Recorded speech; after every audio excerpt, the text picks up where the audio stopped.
Ang magkapatid na Claudette Jean de Binigracia at Kiela May de Binigracia ay mga biktima ng karumal-dumal na krimen sa Naga City, Camarines Sur noong Disyembre 2025. Ang kanilang pagkasawi ay nagdulot ng matinding pagkabigla sa lokal na komunidad at sa buong bansa.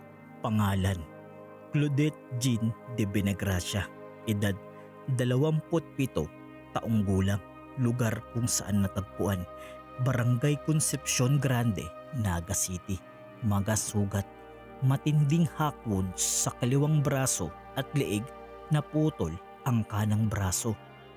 Personal na buhay: ayon sa mga ulat, siya ay may live-in partner na si Marpe Upancia, isang IT professional na kalaunan ay tinutukoy bilang pangunahing sospek sa krimen.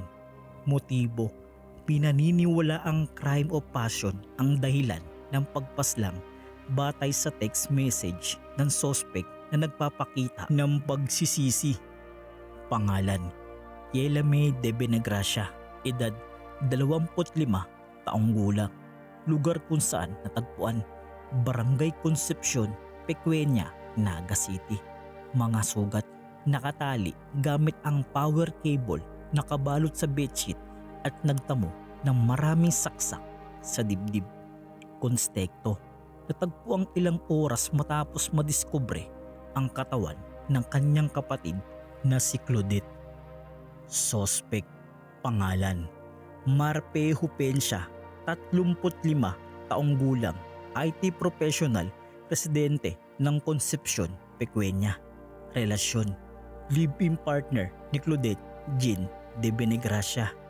Kinalabasan: matapos ang malawakang manhunt, natagpuan siyang wala ng buhay sa Kabusaw, Camarines Sur noong December 11, 2025. Kinilala ang kanyang ama batay sa suot at singsing at postiso.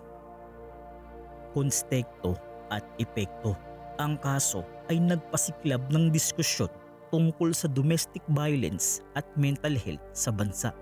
Ang mga lokal ng pamahalaan ng Region 5 ay naglunsad ng full-scale manhunt at checkpoints upang tugisin ang sospek bago siya natagpuang wala ng buhay.